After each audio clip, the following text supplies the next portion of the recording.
नमस्कार, times of Swaraj में आप सबों का स्वागत है और मैं हूं संतोष सिंह। और आज हम टाइम्स ऑफ स्वराज में चर्चा कर रहे हैं परीक्षा पर परीक्षा, परीक्षा पर परीक्षा, परीक्षा पर परीक्षा। आखिर नीतीश बाबू कितना परीक्षा लीजिएगा? आपके इन्हीं सवालों को लेकर आज अभी हम शिक्षा विभाग और आपके मंत्रालय के मंत्री से जुड़े हुए अधिकारियों से बात करके वापस लौटे हैं दफ्तर। तबीयत तो मेरा ठीक नहीं है, फीवर भी है, लूज मोशन भी हो रहा है, मतलब ठंडा पूरा जकड़े हुए है। लेकिन सवाल आप लोगों का था और सुबह से आपके मित्र लोग फ़ोन किए जा रहे थे। सोचा अच्छा चलिए गाड़ी से चलते हैं, ज़रा बात तो करें कि ये लोग सोच क्या रहे हैं, क्योंकि पाठक जी से जो बातचीत हो रही थी उसमें वो सकारात्मक दिख रहे थे।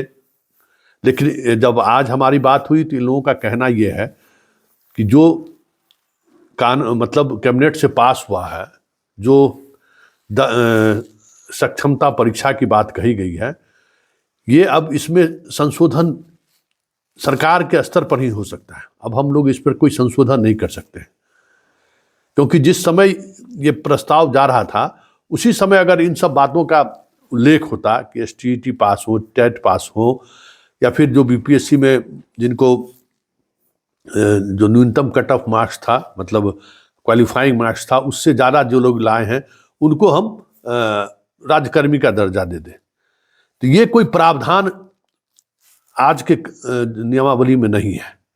इसलिए संतोष जी, इसमें हमें नहीं लगता है कि कुछ हो पाएगा।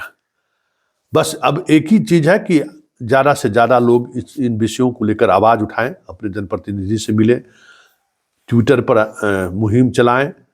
आप मुहिम चला ही रहे हैं, कहीं न कहीं सरकार तक अगर बात पहुंची तो फिर इसमें कोई संशोधन में कुछ ऐसा नहीं है कि हार्ड एंड फास्ट वाली बात। ये प्रावधान जोड़ना भी जो है मतलब कानून के सम्मत ही है, मतलब कानून के विरोध भी नहीं है, क्योंकि ऑलरेडी जो परीक्षा बीपीएससी कंडक्ट की है और उसमें जो रिजल्ट में आया है उसमें काफ़ी नियोजित शिक्षक भी कम्पीट किए हैं। कई हजारों ऐसे शिक्षक हैं जिन्होंने जो क्वालिफाइंग मार्क्स था उससे ज़्यादा उन्होंने मार्क्स लाया है।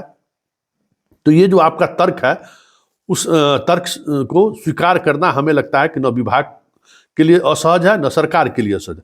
हाँ, लेकिन उपयुक्त जगह पर ये बातें पहुंचानी होगी, बिना वहां पहुंचाए हुए संभव नहीं है, क्योंकि सरकार के स्तर पर निर्णय हो चुका है। अब इसमें संशोधन करने के लिए है कि सरकार के तक ये सही बातें पहुंचे। जहां तक विभाग का सवाल है तो विभाग आपकी इस खबर के आधार पर कुछ चीज़ों को हम लोग बढ़ाने की कोशिश करेंगे। अब मंत्री जी पहले से ज़्यादा मजबूत हुए हैं, तो मंत्री जी भी इस बात को अगर आगे बढ़ाएं तो फिर ये चीज़ें हो सकती हैं, क्योंकि मंत्री जी तो पब्लिक डोमेन के लोग हैं, पब्लिक ग्रीवांसेस को उन्हें सुनना चाहिए, और ये कहीं से भी गलत नहीं है, पहली बात। दूसरा मेरा ये कहना था कि जब आप एसटीईटी लिए, एसटीईटी में जो आपका रिजल्ट का जो पैमाना रहा, और वही संस्थान एसटीईटी लिया है जिस संस्थान को हम सक्षमता परीक्षा के लिए जिम्मेवारी दी है, तो आखिर कोई आधार, मतलब कितना बार वो एक स्टूडेंट परीक्षा देगा? भाई आपके यहाँ टीचर है, 10 साल से अनुभव ले रखा है, ऐसे शिक्षकों को आप परीक्षा लीजिए ना।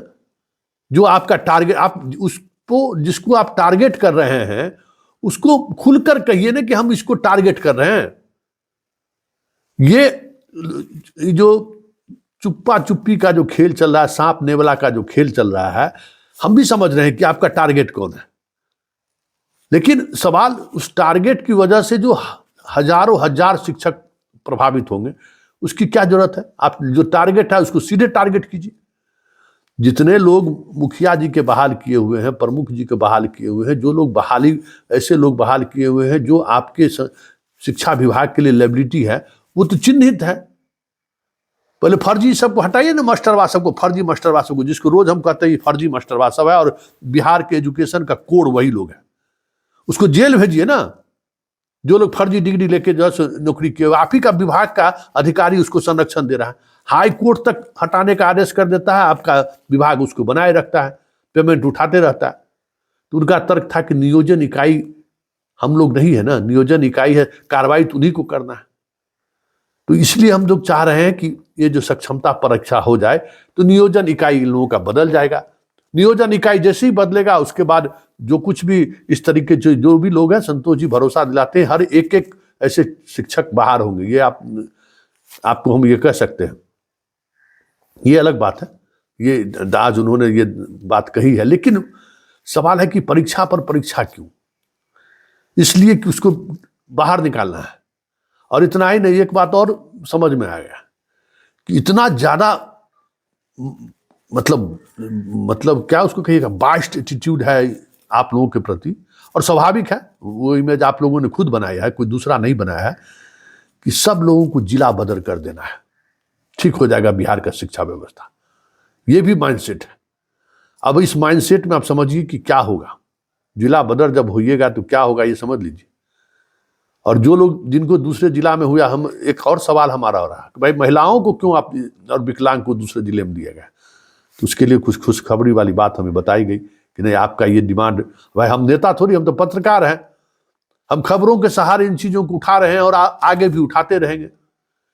तो ये जो पति समस्तीपुर और पत्नी औरंगाबाद, ये नहीं होना चाहिए। इस पे थोड़ा लिबरल एटीट्यूड अपनाइए जिससे लोगों को लाभ मिले।